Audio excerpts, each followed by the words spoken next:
Est-ce que vous avez déjà rêvé de voir un Disney? Pas ceux d'aujourd'hui, mais ceux des années 50, faits en série d'animation et par des Japonais?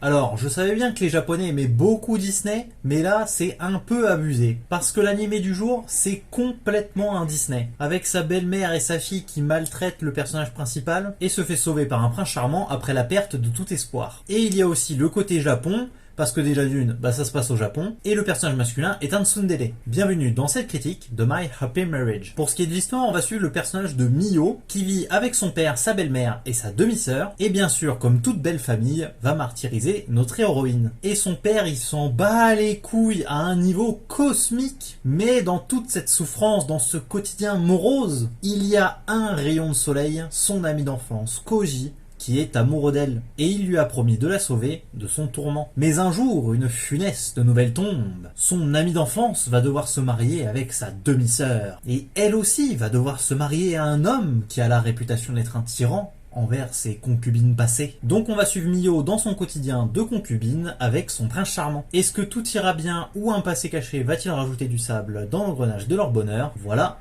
c'est ça l'histoire. Donc je vais commencer par le premier point évident qui est la beauté de l'animé. Il est tout simplement somptueux avec des couleurs chatoyantes de toute beauté. Non, franchement l'animé est vraiment magnifique et c'est son plus gros point positif. En plus il y a une dichotomie très appréciable entre le côté ancien avec les architectures et les kimonos qui sont très japonais, avec la modernité venue d'Amérique comme les voitures et les bâtiments gouvernementaux. Ce qui est fortement sympathique car c'est une période que je n'ai pas l'habitude de voir dans les animés. Et autre point positif, il y a la mise en scène qui reste assez classique, mais qui rend l'animé bien plus appréciable à regarder que la plupart des autres animés. Le début de l'animé est plus sombre avec un temps maussade pour montrer sa douleur dans ce quotidien. D'ailleurs, Mio est montré derrière une fenêtre en forme de barreau avec un temps pourri, ce qui est là pour nous montrer qu'elle est enfermée dans cette résidence et qu'elle y est malheureuse. Et son ami d'enfance est représenté avec de l'ombre, mais avec quelques rayons de soleil, ce qui fait un parallèle sur sa présence qui est un rayon de soleil dans ces jours sombres. Ou bien après l'annonce du mariage arrangé, on ne la voit pas pleurer, mais il se met à pleuvoir pour nous évoquer ses sentiments métaphoriquement. Et il y en a beaucoup d'autres. Comme dit plus tôt, c'est classique. Mais cette mise en scène va être présente pendant tout l'animé et permet d'amplifier les sentiments que l'on va porter envers les personnages et de mieux profiter de ce que l'on voit. De plus, les messages de l'animé sont sympas, comme trouver sa place avec le personnage de Mio, qui suite à la perte de sa mère, perd sa place dans la famille et est par la suite persécutée, et c'est seulement en arrivant chez son prince charmant qu'elle se sent à sa place et qu'elle fait des choses pour elle, comme apprendre à être une bonne épouse. Il y a aussi le message de se sauver soi-même avant d'aider les autres, avec Koji, son ami d'enfance, qui est incapable de tenir tête à son père et par ce fait ne put sauver Mio. Et lorsqu'il l'a compris et que Mio est en danger, il appelle le beau gosse pour l'aider, car il sait qu'il ne peut pas le faire lui-même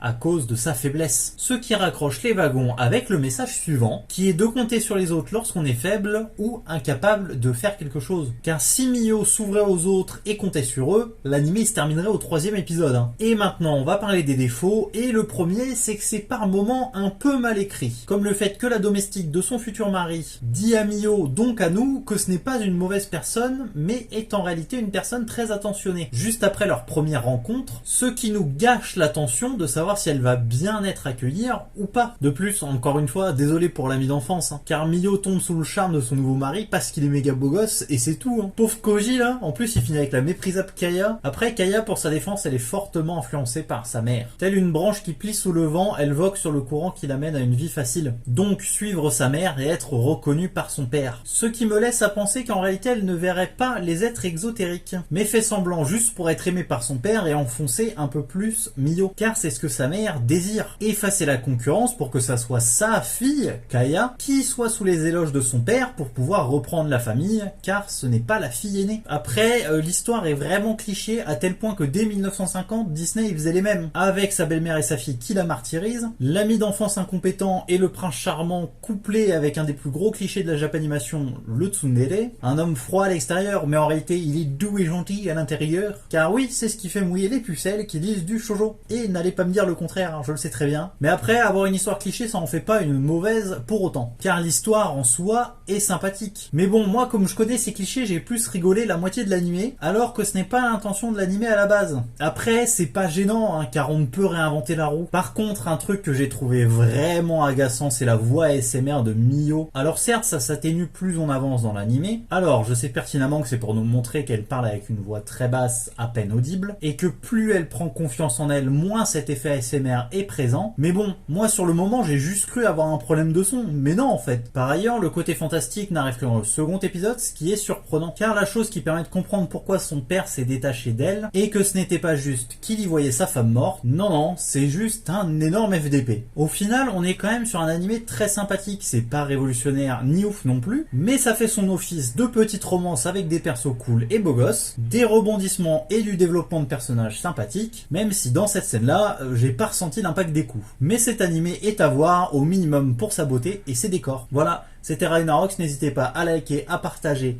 et à commenter pour me dire ce que vous avez pensé de l'animé ou de la vidéo, ou à commenter pour le référencement, ça fait plaisir. On se dit à la prochaine, et n'oubliez pas, regardez bien, regardez mieux. Allez, ciao!